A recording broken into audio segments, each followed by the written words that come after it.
Fusion Mobile, quality e-learning experience on the go.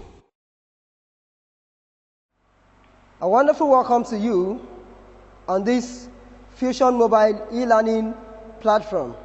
Of course, I am Sharif Olaito, your civic education tutor. And today we shall be talking about relationships.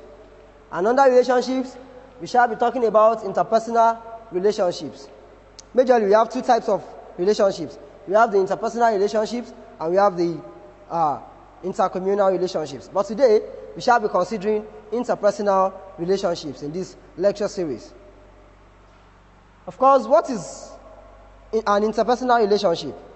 It is the interaction that exists between persons in a social setting or in an organization or institution. It is one-to-one social actions and reactions that affect daily activities as one pursues personal objectives and interests. It could be said to be a mutual or cordial relationship that exists between people despite race, age, color, tribe, political, social, or religious affiliation. This interpersonal relationship may be regulated by law, custom, or mutual agreement, or society as a whole. From history, we learned that interpersonal relationships started when people developed social organizations and institutions, which helped and still helps to keep the people together to achieve common goals. Majorly what we are talking about is this. Interpersonal relationships are the kind of interaction, the kind of mutual actions that come in between two or more people in a particular setting. Of course, interpersonal relationship can take any of these forms. We have the cooperation.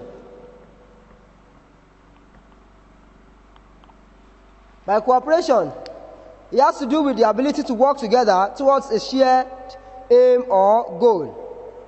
For instance, the interpersonal relationship between two people who are employees in a working place requires cooperation.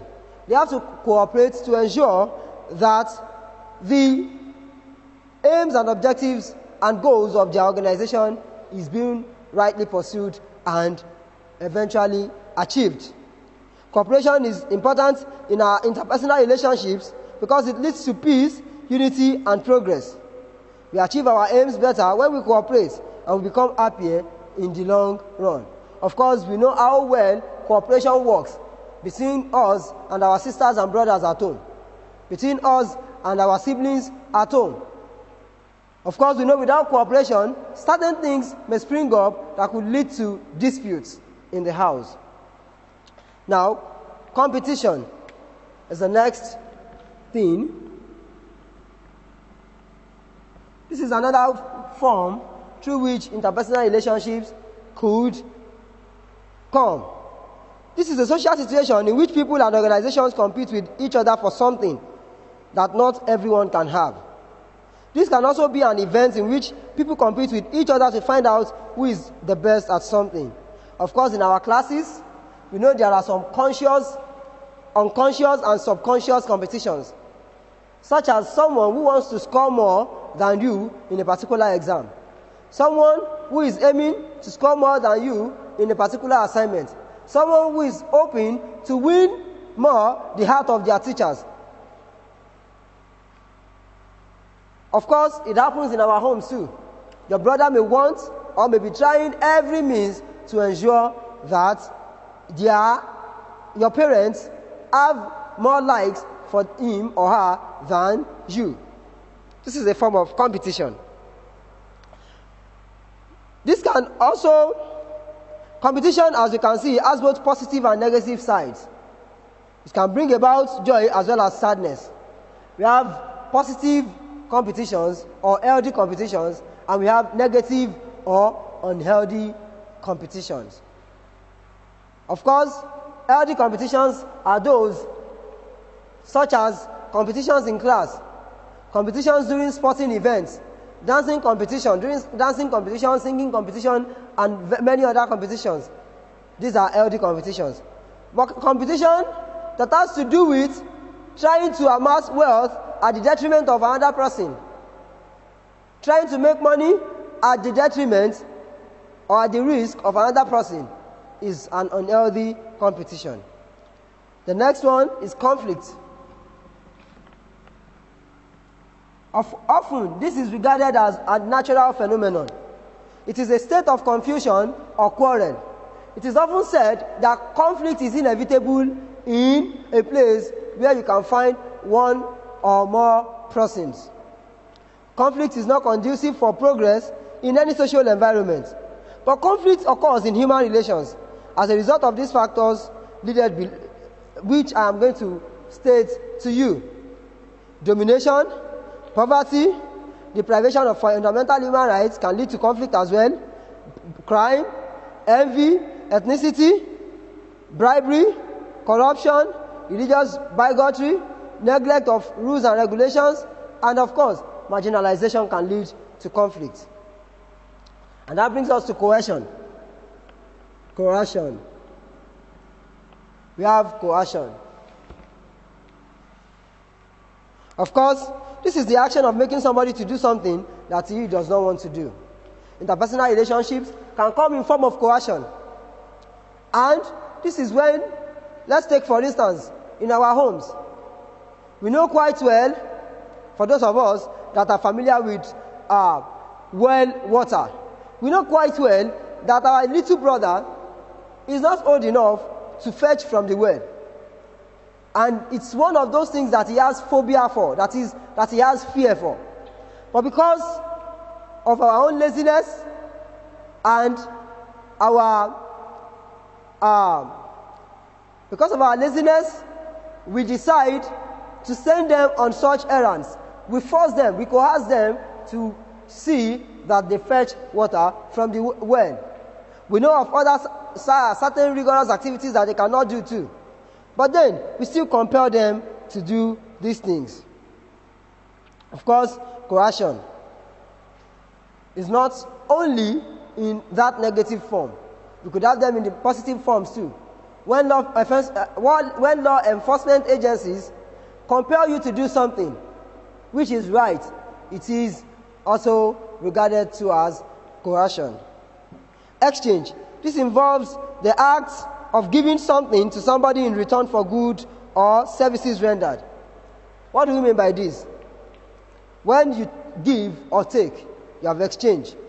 And this is a form of interpersonal relationship too. Of course, this can come in form of cash, goods, or services, or money for services, or services for money. It could also be regarded to as transaction. Now, that brings us to the types of interpersonal relationships. We can have relationship among peers, that is, in our colleges, in our communities, in our schools, in our homes, in our churches. We have people who fall in the same age categories with us. The relationships amongst us is often referred to as interpersonal relationships. Of course, such interpersonal relationships involve cooperation, competition, conflict, coercion, and exchange, as we discussed earlier. Together, we do extracurricular activities such as playing football, basketball, singing, dancing, doing moonlight sales, and so on and so forth. There is positive influence of peer grouping, such as quick understanding of language and speech development. Of course, when you are within a peer of people, within a peer group which have diverse group and people of different languages, you may be quick to pick certain languages from them. Spirit of teamwork, it enhances teamwork, social development and integration, physical development, good followership qualities, and getting to know how to receive information. There are certain disruptive and negative influence of peer grouping, such as telling lies, stealing, becoming cult members. You can learn all of these from peer groups. They can influence you to engage in drug abuse or alcohol. They can also cause for you or lead you into sexual immorality, which could sometimes lead to unexpected pregnancy or early pregnancy, and as well certain diseases such as HIV and AIDS. Then that brings us to the relationship between man and woman. Man here refers to adult male human being, and woman also refers to adult female human being. A young man capable of performing functions in economic, cultural, social, and political spheres of life is referred to as a man, while a woman who is mature enough to perform the social, cultural, political, economic, and emotional functions is regarded to as a woman. Interrelationship between a man and a woman starts with romance during courtship, which consummates with marriage after each has become saturated with love. Marriage is a social institution that gives a man and a woman the right to live together as husband and wife and bear children. Of course, my dad and my mom at home are husbands and wives, and it started with courtship, within which they grew love and they decided to settle down and become married. Marriage gives rights and duties to a wife and her husband. It has some very important functions which contribute to the existence and maintenance of society. Obligations of a man to a woman in a social setup. The two should see themselves as components, that one is not complete without the other, and should endeavor not to do any wrong to each other. The man and woman who are in romantic relationship, which is likely to lead into marriage, should oblige themselves of the following. One is love, trust, honesty, forgiveness, truth, support, and so on and so forth. Now, factors to be considered before you go into marriage. Character. There is need for couples, people that are planning to marry, to do a background check on each other. They should understand their strengths and weaknesses as well. They should understand that marriage is a duty and a requirement the world over, which must neither be abused nor despised. Therefore, their strengths and weaknesses must be studied before they get into marriage. Physical fitness. This is important, but must not be given an undue thought. Of course, love, trust, tolerance, and understanding are obvious factors to look out for. But apart from this, you must look out for the physical fitness of your partner or your would-be partner. Of course, it is often seen in the marriage institution where a blind man is married to a woman who is not blind. It makes for a better relationship because there is empathy and they get to understand each other better. Age and mental fitness. Of course, age differences should not be a major barrier to happy marriage, but the couple should be of age to face the challenges of married life. Of course, it is not expected of a 12-year-old girl to be able to survive in a marriage as much as a 22-year-old lady would survive. Genetic consideration. This is a very strong reason because medical tests help to determine whether the couple to be can be compatible or not. If any of the couple have HIV/AIDS, it would be determined. Of course, their genotypes and blood groups may be checked to avoid giving birth to children who would later have or develop sickle cell anemia in their later lives. Failure to have thorough insight of genetic traits may cause some serious impediments or disability when people get into marriage. Financial fitness. Of course, both partners should have some reliable means of living in order to solve some practical human problems when they get married. Now, the following are the purposes of marriage. The purpose of marriage. The man and woman should understand or go for counseling on these guides as they affect the purpose of marriage. Marriage offers respect and dignity to a man and woman. An unmarried man in the society or an unmarried woman in the society does not earn the same respect as a married man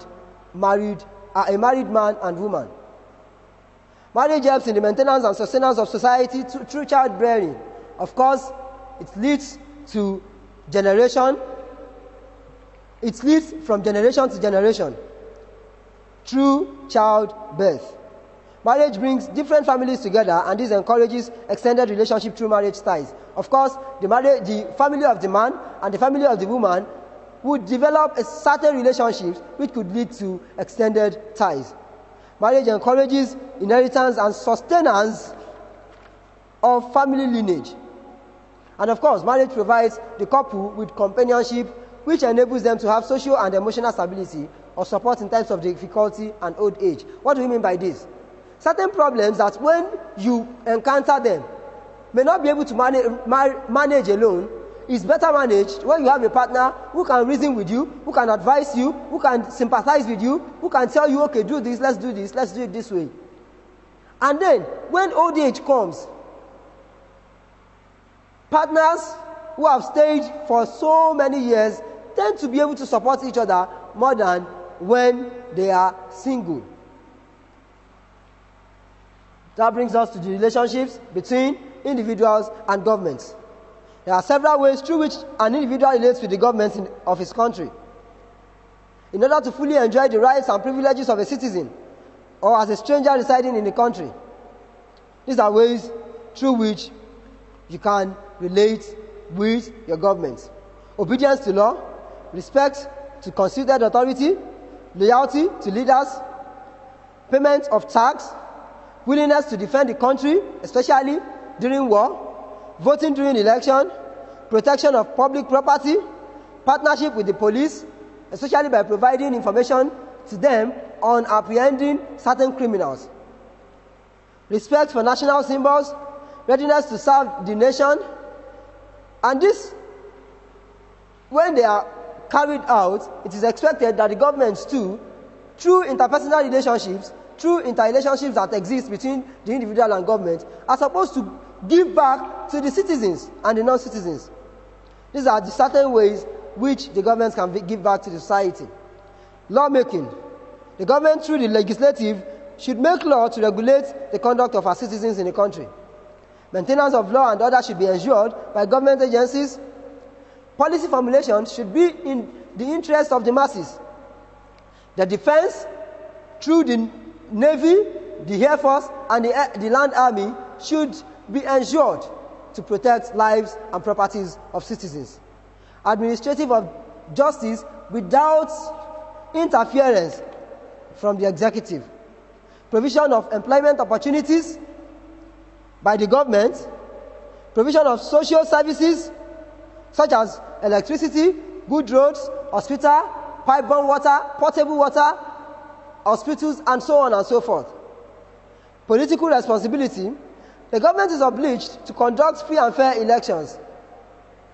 Economic functions, and then maintenance of foreign relations on behalf of the people. The following are the skills that promote interpersonal relationships.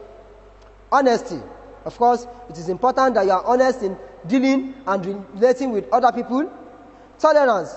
This is the ability or willingness of an individual or group to accept somebody or something, especially opinions or behavior.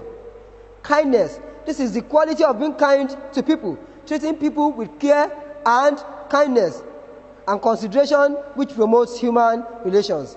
Kind individuals promote unity, order, and progressive ideas in the society. Of course, caring is another way, another skill through which we can promote interpersonal relationships. When we care for each other, when we are helpful to each other, when we are kind to each other, every member of the society must try to be helpful to each other. There is much to gain from unsolicited help given to the needy. And of course, patience. Patience is a virtue. That is a common saying. This is the ability to stay calm and accept a delay or something annoying without complaining. Interpersonal relationships require patience in order to reduce the problem of conflict or coercion. People should queue up in social institutions such as banks, ministries, parastatals, boards, and agencies. Also on the roads where traffic jams are experienced, motorists should show high sense of patience in order to not to compound the problems of traffic jam. Patience is an attribute that shows that one loves his or her country. We have come to the end of this lecture series, and a question is popping up right on your screen now.